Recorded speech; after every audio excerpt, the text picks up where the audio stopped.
Welcome back to Pet Sitter Confessional, an open and honest discussion about life as a pet sitter. Today, we're brought to you by our friends at Time to Pet and Pet Perennials.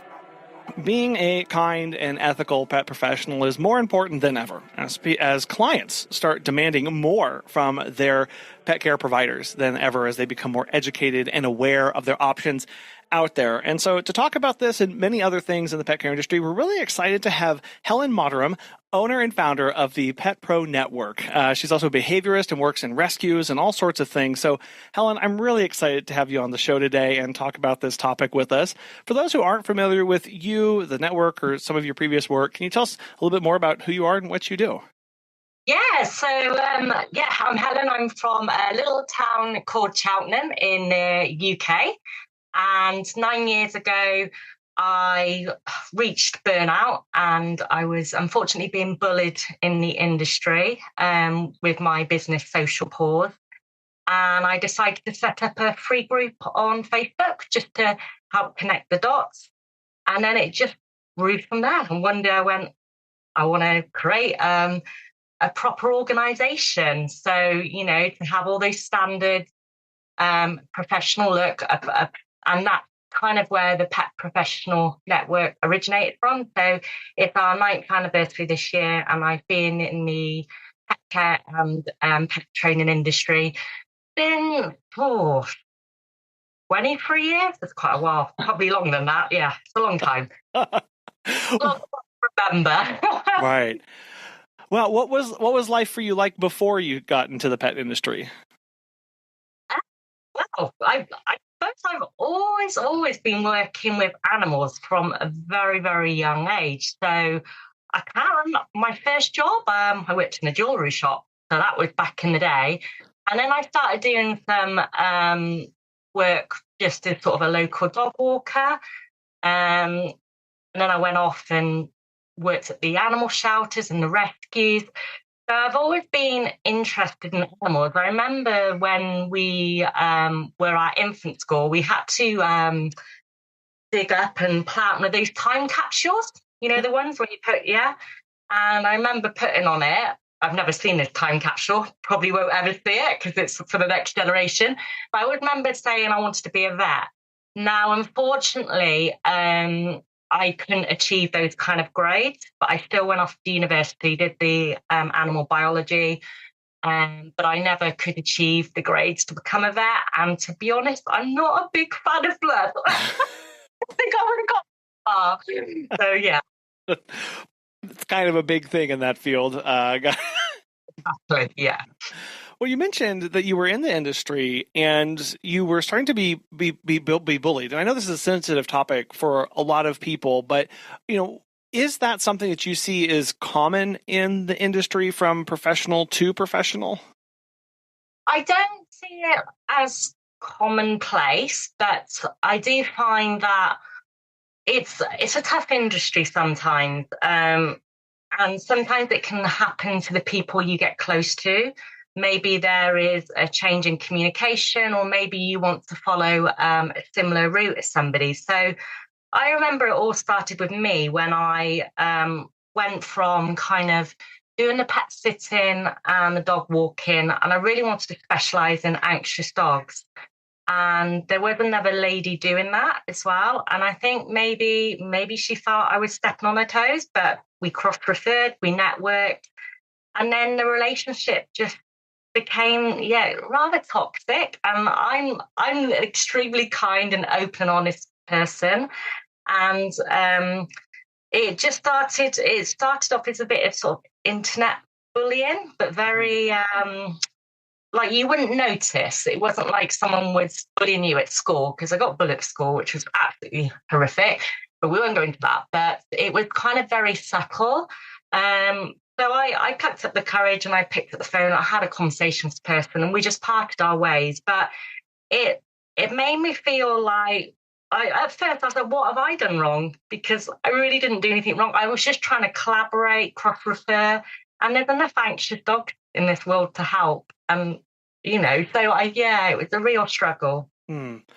I think that's, that people are going to relate to that story a lot, especially when they are trying to do something new or different. And people who are kind of already on the other side, or they're already doing it, they can have, harsh criticisms or words, or they can be kind of, I'm going to say the word gatekeepy of like, no, this is where we are over here, and it's only for a subset of people. And it is a very interesting phenomenon that can happen, and being able to have a group of people that you can then redirect and rely on, right? That is more open and honest and accepting of those things is really important and valuable to us as we go through this our profession. Yeah, absolutely. And so I started to develop my niche, and then I found there were certain things about me that was very different to other professionals. So I found my own little personal niche. So I am quite unique in what I do, which is great. But I also go, I know my strengths. I stay in my own pathway. I don't do stuff that I know is beyond my limit or my skill set, or perhaps someone can do better than me. So I think that is the beauty of cross referring, because you can always find someone who has different strengths as you, a different background. And I love that. I love that collaboration element and that kindness. Well, you specifically describe your network as a place for kind and ethical pet professionals. What does that mean to you? So, I mean, kindness is a big word, isn't it? And it can mean different things to different people. But kindness to me is being a good person to humans and animals. So it's not just about having those ethics where I'm a force-free trainer. I apply certain ethics, but I think force-free for humans too. So the way we speak to humans, the way we treat humans, and no judgment as well. And I try not to judge my clients. I want to walk in their shoes and understand their journey, because it is a hard journey having any animal that has a training or behavioral issue, and it can really impact their lives, Yeah, especially I know you made a kind of niching down into anxious, nervous pets with some behavioral issues. That is really isolating to the owner, right? They live in a lot of times they carry around guilt and shame. They carry around this weight and feels like it's a burden of what do I do with my pet? I can't live the life I want to. I can't take them to do the things that I want to do. Did I do something wrong? Am I not doing something right? And so be able to sit with a client, and even if we are not niched into that, we still have to recognize that our clients do still carry some sort of burdens with them and some sort of weight to what they're doing. It could be that they just that they feel bad leaving their pet alone if they need a pet sitter, right? It could be that they feel like they are not being a good owner by not walking their dog in the middle of the day because of the work that they have to do, and they're gone for long periods of time. And just being able to show that empathy to them and being like, look, I really get it. But that's why I'm here. I'm here to remove that from you, but not, like you said, not judging them for where they are. Instead, thinking of, well, now that I'm here, how can I help get you to where you want to go? Exactly. Yeah. And I think my experiences, because I had major struggles with my dog Sally growing up. And I think if back in those days, if people were pointing a finger and telling me I was a bad dog owner, that wouldn't have helped. That would have made a burden to me and Sally's relationship. I would have been worried and looking over my shoulder. But I had a lot of support with that, which was great. So I always think about my journey with Sally, and I think, well, I wouldn't want to be put in that position of someone judging me. It's really important. Yeah, and like you said, it's both, and I like how you are couching this in. It's both for the animal and the human aspect of this, because that's an aspect where many times we come in thinking pet, or dog, and we kind of forget that there's a person in the room with us. And yeah, I think it's as much as being a coach. Like sometimes it even feels like a therapist for the guardian, whether that be, you're sitting and helping support their dog or you're training them. It becomes like quite a relationship with them in a good way. And you have to have this personal support with them and understand what they've been through. So I think that's really important. Yeah, I know during meet and greets, we often will have the client say something like, "Oh, I'm sorry, this is so much. I'm sure that this is just there's too much, and I'm asking too much." And then I just look at him and go, "No, this is exactly what we do, right? Like this is why we're here." Or another one we get a lot of is they'll be detailing all the information or what they're working on, and they'll turn and they'll be like, "Is everyone like this? Is this too much information?" And just being able to say, like at that point, it's like my job is just to be the pet parent guilt absolution specialist, to be like, everything is fine, right? Like this is completely normal what you're doing. Or you can say things like, well, you love your pets, so this is fantastic. I'm glad that you know them so well. And just something like that can really help that person go, right, like I'm doing the best that I can. And you're being that encourager and coach to them too. Yeah, and I think that's so important for sure. Now, specific to the pet care industry, why do you believe that things like kindness or even ethics, you mentioned that word, like ethical treatment and things, why are those so essential to what we do?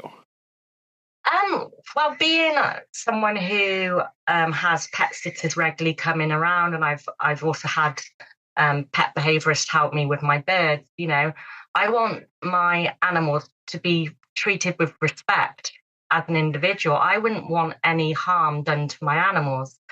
And also, like we discussed, I don't want the pet guardian to feel bad or to struggle or and kindness to these animals is so important for individuality, to helping them with their welfare. And I do believe punishment doesn't work, and it's not necessary. I think there are other ways that are better for the animal's welfare, and that's just truly what I believe in. But at the same time, you might have a client come to you that is maybe doing something that we wouldn't 100% recommend or feel is right. But again, to get that client through the door, you've got to leave that judgment at home. Yeah. Try and open the door and encourage to let them in. Yeah, I think it's really rooted in what are the client expectations. And I think this is something that specifically has really changed in the last decade of how do owners view their pets, right? And that gets to, oh, this isn't just a cute dog that's around, or this isn't just a cat that helps with, mice on the farm or whatever. This is my family member. And I think when we can really understand that, of like, no, this is a person in their family that we're talking about here, not to anthropomorphize too much, but like this person has emotional needs, connections with this pet in their home, and it means so much more to them, and they're caring for it at a level that people have never cared for animals before. And so when you talk about kindness, ethics, when you talk about these things in the industry, we're extending these, yes, from everything that we do, right? From how we interact to how we treat, to how we train, to how we ask questions. All of that gets encompassed and put together. Yeah, and communication is so important, isn't it? The way we treat and speak to clients. I think that's so important. You've got to have that respect and understanding. Yeah, and it does. It also, from your past experiences too, it does also extend then to other pet professionals too, right? So, right. Yeah, we were all new once, and I always look back at the beginning of my journey, and I had an incredible support system. I had a mentor that helped me for free, and I wouldn't expect that. I did offer her money, but she allowed me to come to her puppy classes and shadow them. She allowed me to sort of observe her one-to-one. And the generosity that she gave me, and we're still really in touch today. And I just look back and I think, it was just incredible how she gave me that helping hand. But she always said to me, look, the more we can help each other, the more dogs we can help, and dog owners at the end of the day, by coming and joining forces. So I think that's really important. Yeah, it does. If going, okay, hey, we can work together if we are on the same page with how we're going to operate, or maybe even set aside some differences in things of, oh, you something as petty as, oh, well, you use software, so I only use pen and paper, so we can't work together. It's like, well, what? put put some of these things aside, and really keep what you're talking about there, Helen, is keeping the best interests of the person and the pet at heart and focused on everything that we do. Yeah, 100%. Have you heard of Time to Pet? Dan from NYC Pooch has this to say. Time to Pet has been a total game changer for us. It's helped us streamline many aspects of our operation, from scheduling and communication to billing and customer management. We actually tested other pet sitting softwares in the past, but these other solutions were clunky and riddled with problems. Everything in Time to Pet has been so well thought out. It's intuitive, feature-rich, and it's always improving. If you're looking for new pet sitting software, give Time to Pet a try. Listeners of our show will save 50% off your first 3 months by visiting timetopet.com/confessional. So with that, let's say somebody's listening to this and they're thinking, well, I'm a kind person and I feel like I run a good ethical business. Do you have any recommendations for people to start, cultivating kindness in what they do? Especially because it gets hard when you have difficult clients. Because I got to be honest, Helen, there are times where kindness is not really the first thing on my brain, or when we're facing burnout, right? Of like, it's like the last thing that we really want to try and build the energy to do. Yeah, I think we've got to have boundaries and expectations. So it's not about trying to help every dog guardian out there. You sometimes have to be a little bit picky for your own well-being and theirs, because the last thing you want is to work with someone that you just don't gel with, or maybe they are doing stuff that maybe you couldn't turn them around. So it's important to set those boundaries, those expectations, find the client that is ideal for you. And talk about this. When I have my discovery call, I talk about the hours I work and my boundaries. And I also say, look, I'm quite flexible, especially if I'm working with a client who has got health issues, because I know sometimes people do need to cancel. So there needs to be a little bit of wiggle room. But at the end of the day, clients can be unkind to you and they can mess you around and take advantage. So it does have to work both ways. I really appreciate that you brought that up, because I think many times we can misconstrue kindness with being a pushover or a people pleaser, right? And there's definitely a spectrum there of, to be kind, I just have to make sure people are happy, right? That's what I need to do. And that really leads to some very toxic places and relationships with clients for how they're going to take advantage of you, right? We always like to think, no, they'd never do that. Or, they're great people. But you can see, I've seen it happen over the years with some clients that are no longer with us, of, man, there was just this slow progression of them pushing the boundary, to get what they want, and us not recognizing at the time until suddenly we looked up and we were like, oh, I'm actually 100% not okay with what's going on right now. How did we get here, right?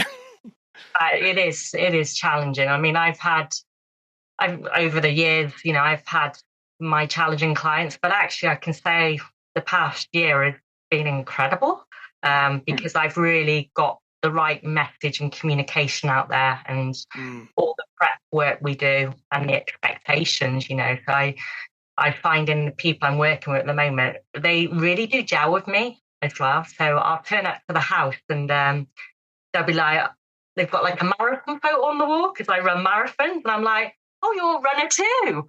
Or they've got a little mini parts outside. And I'm like, I've got a mini. So it kind of feels like we're in sync. It's this past year, it's just been phenomenal. I'm really attracting the right people that I can really help. And our energy just syncs, and there's that personal feeling as well. So when you walk through their house, you've got that connection, that energy, and it's just awesome. And that, like you said, that starts with what we are communicating. And especially with those boundaries, right? Those policies, those procedures that we have, cancellation things, when payments due, that can sound really technical and dry, and that's not fun, right? Nobody got in to do training or pet sitting or dog walking to tell somebody what the 48-hour cancellation policy was, right? That's not, I didn't, at least. I'll raise my hand. But it's critical to set those expectations for that relationship as you move forward. Because what we've found is, it turns out when you are open up front, it really helps smooth things out down the line. Because, when we were working through this, we definitely had some experiences where we weren't as like highlighting in bold, here's the cancellation policy. And then when the client does cancel and you enforce it, right, then they're like, well, why did you do this? I didn't know about it. And then that feels bad. And then we're in a situation that could have been avoided had we not. And we've also certainly had the instances where we have told somebody our cancellation policy and somebody has specifically said, I can't work with a company that does that. And it's like, well, I'm glad we found that out now. That's right. They told you that as well. So that is a real good example of communication. Because, you were both honest and transparent with each other. That's perfect. Right. Yeah. Yeah, and then the more we talk about that in our social media, in our newsletters, in the discovery calls or the new client meetings, that just starts getting it out there, right? And now that becomes part of how we operate and what we do, and those expectations are set. And that is being clear, and we believe that to be clear is to be kind to people. We don't like there being anything that they have to search for, that is being hidden from them, and that they're going to suddenly discover. And that's with everything across the board, not just cancellation policies, but just how we operate as a business. Yeah, I know, because I'm part of a lot of these, Amazon memberships and things like that. And when you go to try and cancel these things, you just can't do it. You're on there going, they've hidden it all. I mean, I was trying to cancel one thing the one time. I don't know what it was, some kind of subscription. But for the life of me, I just couldn't. And I was like, why are they making this so hard for me? Yeah. It just had to be made simple, really. Yeah, it's like, well, in order to cancel this, you need to hand deliver a letter to New Zealand at our offices that are only open from 12 to 3 on Tuesdays. Have fun, right? And you're like, what? That's... Yeah, and I like things to be simple in life, because I'm not one of these people who wants to jump through all these loops to do. I just want simple. Well, we mentioned some, kindness and ethics. From your perspective and kind of what you've seen, or maybe your own experiences, Helen, what are some common ethical dilemmas that you see pet sitters and dog walkers that facing? So when you say that, do you mean the ethical dilemmas when they are hiring a client, or something they are doing to the clients, would you say? Yeah, let's say they've got a client and they're working with a client. At that point, what are some things that you see people having to work through? Okay, so it depends on the job role. So with pet sitter, you might go along to the house and have that meeting and find there are certain things in the home environment that are welfare issues. And I think that is really, really hard to tackle, particularly if the client may have mental health issues and cannot, quite look after themselves. I saw one client and I could tell they were having a few issues with their mental well-being and health, the way they looked and acted. And I felt almost quite terrible taking my money off them, because I looked down and their shoes were all tattered and falling apart. And it was kind of an ethical dilemma for me to take that money off that person. But they wanted to pay me. They had the money. So that was kind of a thing there. And then, so for example, a lot of the pet sits I went on back in the day, I personally wasn't provided with an adequate environment to, work in. So that became a bit of an ethical dilemma to me. And then sometimes there will be clients that maybe watch certain TV programs or do certain things with their dogs, but they don't know any different. So rather going in all guns blazing, just, you've got to sort of talk and discuss these things about these TV programs, maybe that it is TV, it is a short space of time, and give examples, human examples to try and, lighten the load. But if you go in all, I'm not going to work your dog because X, Y, Z, you're really going to, affect that person, and that could have a real emotional burden on them. So a few examples there, sorry. No, it's good. And I'm glad you brought up for pet sitting, the welfare and the conditions of the home. I know that's one that we have faced, right? We did a new client onboarding, we brought them on, and then they didn't use us for a long time. And they suddenly had an emergency. We came in, and they, over the course of that period, had suffered some mental health issues, and it was a very bad hoarding situation where really bad. And we're standing there going, well, what do we do? Right? We did say yes to this, and but these conditions are not really safe for us to be here, and we have concerns about the animals. And then you as a business, now that's a business decision now, like, how do I handle this? And how do I,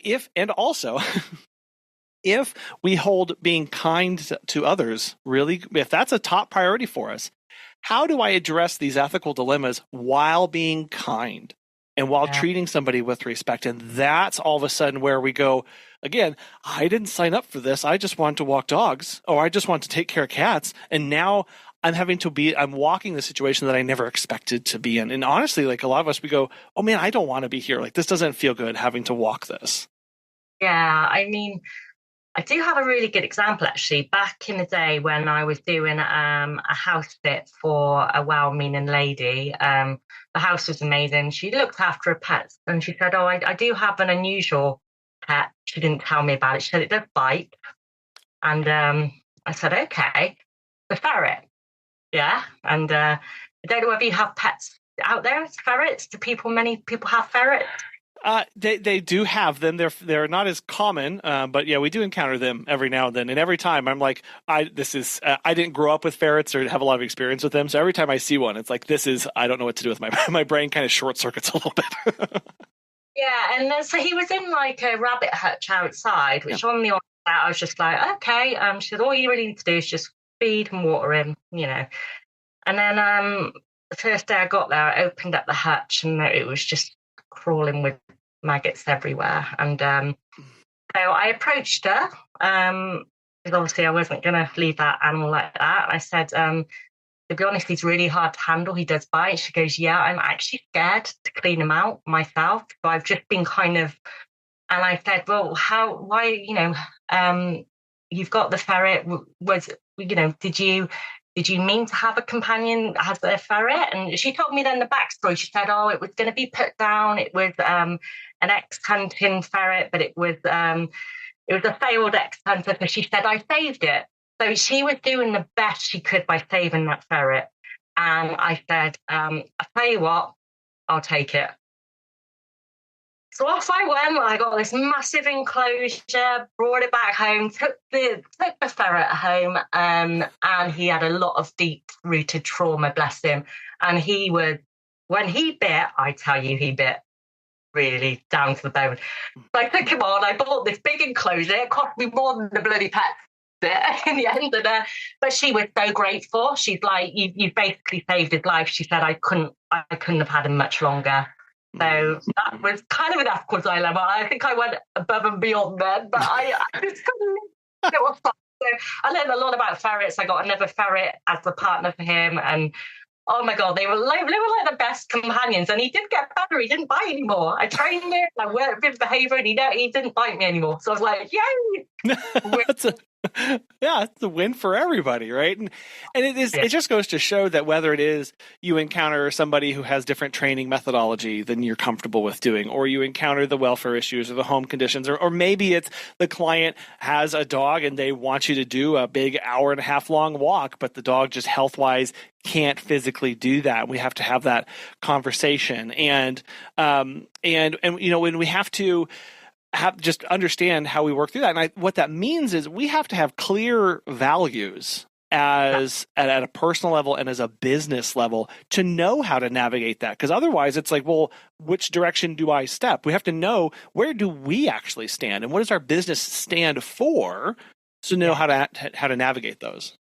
Yeah, and I think, like you said, having those boundaries set. So we're doing a dog show in a week's time, and I've clearly said, if it is 24 degrees, I will not do the dog show. And I really laid that down, and they disputed us, and they said, oh, but the dogs can go in the shade, and they've got water. I said, it's a day-long event. In the UK, 24 is hot for a dog, you see. And and I said, they'll be walking their dogs around the event all day. There might be shade in the dog stand, but I know for a fact it's open. It's, your typical dog park. And I said, I will not do it. And anyway, they listened to me. And I was like, I just, sometimes you have to be a little bit blunt, but without hurt people's feelings too much. But there is it's a borderline, isn't it? It is sometimes. So, yeah. As pet sitters and dog walkers, we're there for the joyful moments and the heartbreaking ones too. When a client loses a pet, finding the right gift can be hard. That's where Pet Perennials comes in. They make it easy to send thoughtful sympathy and milestone gifts with a handwritten card, colorful gift wrap, and shipping fees included in the US and Canada. You choose the gift, they handle the rest. Sign up for a free gift business account and get discounted pricing with no fees or minimums. Learn more today at petperennials.com. You're right. That does mean that it doesn't mean that we how to say this, like we can still be direct. Right, we can still hold our ground firmly in what we're doing, and not just saying, "Oh, well, never mind. You're right. Absolutely, it's okay." Like we can still hold that ground because we are defending a principle in that. Right, we're defending that boundary. Yeah, for sure. Yeah. And for those who don't know Celsius, right, 24 is 75 degrees Fahrenheit. So that's just so so everyone understands. That's really cold. Like in the UK, we do not get hot weather. So when it's 24 degrees, like us humans are just like, oh, just kind of. Yeah. So you when you started the Pet Professionals Network, right? You wanted to help support people in this mission of being kind and ethical and these things as professionals. How do you support people in their businesses? What does that actually look like? So we do a lot of training via Zoom where we come on board and we might talk about a certain subject. It's geared up more to business ethics. Of course, we talk about kindness to humans and animals, but I really want them to not be using any of these like sleazy, outdated marketing methods or saying they're going to do this for the client and not actually do that. And I think the standards really need improving. The days are gone where a pet sitter is just go in and change the cat biscuits and walk out. That, for me, is not the standards I want. So we educate in a way that is accessible for all. We offer resources that they can download and templates. And we also provide things like templated terms and conditions. And sometimes we have a theme of the week, which is question of the day. And then we pose like an ethical question, and then we sort of look at the answers. So kind of like troubleshooting. I think that's really important, that you can troubleshoot in a really safe environment and you're allowed to question things. Because I think a lot of time you ask a question on Facebook and then it's like, oh my days, you can't ask that, and then you're like, oh, what did I say? So it's good to have that safe environment where you can ask questions. Because if I'm going to be honest with you, when I started my journey, I was a little bit naive at first, and I shadowed a couple of people that I thought were doing stuff right, but I didn't realise because of my lack of knowledge. So I think it's really important. So, yeah.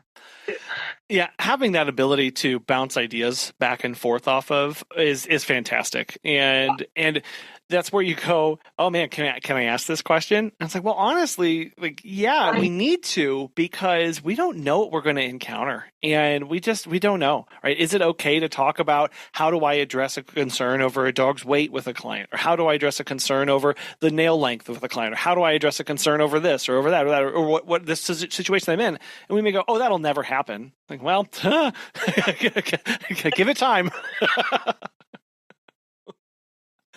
Because it then gives us that time where we can bounce ideas off of and just have that discussion, because then we can help grow too of, oh, I've never thought about that. How would I actually handle that? What would I actually do in that situation. And that just helps strengthen, I think, in a lot of cases, it's not one of the best things that does. It does help strengthen our convictions and our resolve to know how we would stand up and what we would do, because otherwise it's just all kind of theoretical, and we've got to then we feel like we're making it up on the fly, and we're making it up under stress, which are two things that should never that don't go well together, at least for me. Exactly. And you can learn a lot from a textbook, but I think it's really important to learn from other people's life experiences.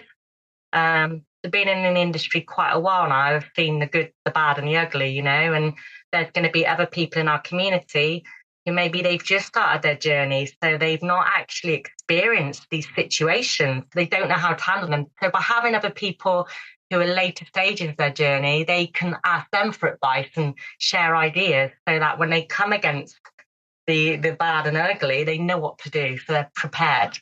Preparation is really important. Well, and so, as our businesses, the hope is that they're going to grow, right? They're going to expand. We may bring on people. We get more clients. We're busier than ever. What kind of recommendations, or how should we go about maintaining these high ethical and kindness standards that we have as we grow and expand as a business? Yeah. So, of course, in this day and age, we've got all the AI, we've got automation, and we do need some of that as busy business owners, because otherwise we're just going to be burnt out. But I think you do need to have that personal touch. So, when you've graduated with a client, a nice graduation email, the onboarding process has to be personalized, not just something that you throw out to everyone. So I think we need to maintain these personal stages of our business with the clients, but also have that automation in place. When someone joins the Pet Professional Network, I always send out like a welcome email, but I try and get to know them a little bit more.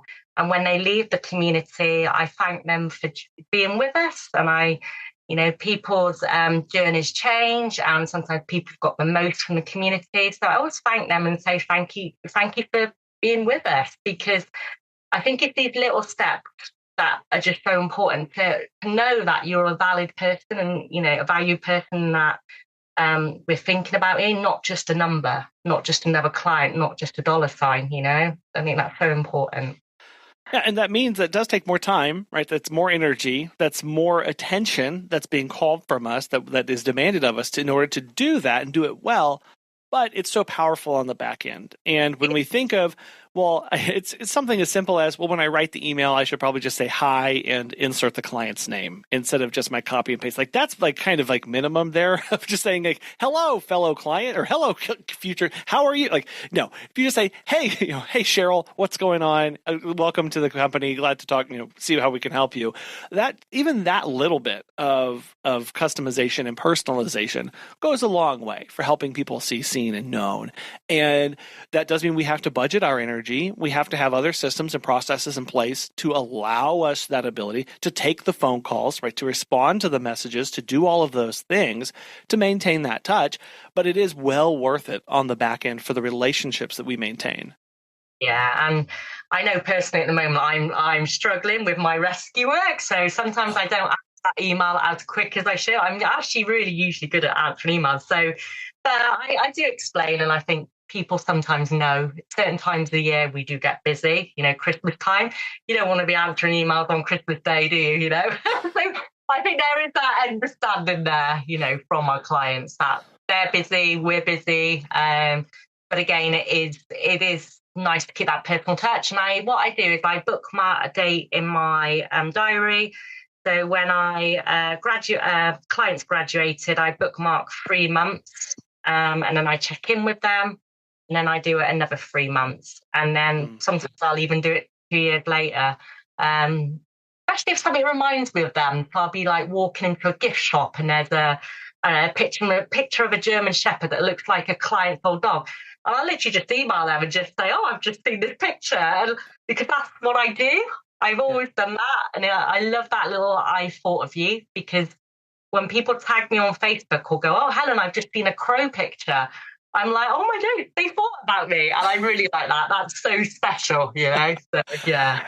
Yeah, it does make it, and it is, the industry is changing fast. At least from what we can see, there's the businesses that are out there for pet sitting, dog walking trainers. They're bigger than ever, right? They're more complex than ever, and so we really have to find those intentional ways to keep the kindness, keep the ethics, keep the personal touch there to preserve what most of us find so special and unique about what we do.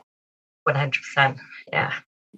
Now, from what you see, what kind of red flags would you see or look at a business and say, maybe they're not acting in the most, ethical or kind way to their clients? So I suppose within regard to the methods they're using, there's always a bit of they're not kind of open or honest on their website. Sometimes they use these, I don't know, like random words or words that kind of you'd think would mean they're kind and honest, but they're not. They're kind of what's the word? They blur the lines a bit. It's a bit odd. And also the way they speak to them on social media. So I have seen, there have been times where people have given poor reviews on certain businesses, and the way they respond to those reviews kind of stands out a lot. If they're really defensive and angry, I kind of think, you should have thought a little bit better about how they responded to that review. And I know I've been defensive in the past, but I really think of how I respond on social media. And also, today, I saw a post in my timeline, and it was like a meme or something, and it was someone who'd ran a dog training business, and it was kind of making the clients feel guilty. And again, I'm thinking it was a poor choice of picture and meme. And even though it was, they were doing it just out of maybe they're having a bad day. So I think it's really important the way you speak and act around clients and the way you respond as well on social media. That can tell a lot, Yeah, those responses on reviews are sometimes more telling than the review themselves. And we do. It is being careful. Take that big breath before we hit send or upload. That's a big one.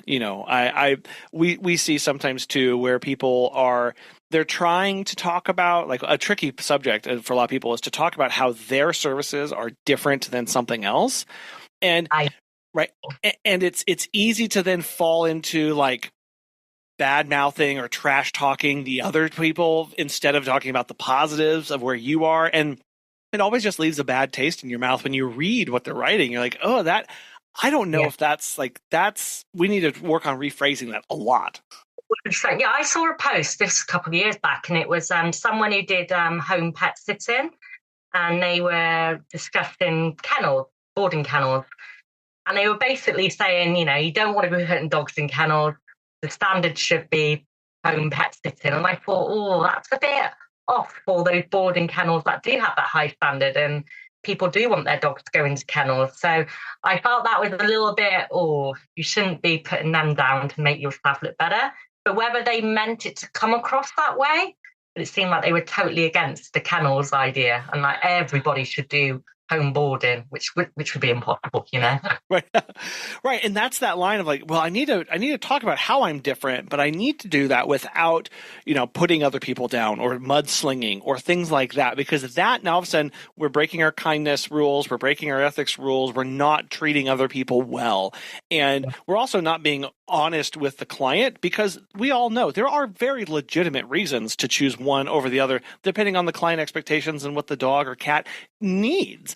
And so to come down and say the only way is blah, blah, blah, that's not, we need to help educate and give people options and talk about why one would be more beneficial over another given certain situations. And that's where we come in, to help educate in that way. That's perfect, yeah. And that's what I love doing. And I think that's so important that that's the way we take it. So, yeah. Let's say someone's listening to the episode right now and they're feeling kind of isolated or discouraged by, kind of what they're experiencing in the industry or from their clients right now and behaviors that they're doing. Kind of what encouragement would you give them? I would say start with a small circle and find your cheerleaders. And if you connect with someone and it feels icky or a bad relationship, you can just shut that door and leave that relationship. You can't be friends with everyone, but I have a small group of what I say my cheerleaders, and I can go to them for advice and tell them stuff that maybe I wouldn't tell another person. Having that small knit community is really important.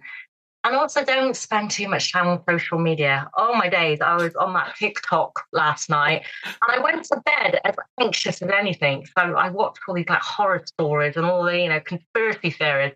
And once the algorithm picked up on it, every post, and I went to bed and I said, said to my husband, I said, I just can't do this anymore, all this conspiracy theories. So do go easy on the social media. Try not to get in heated debate. Put your energy into education and support on your page rather than going in these groups and starting these, because half the time you won't get anywhere, because it's the person on the end of the computer, unless you know them, Yeah.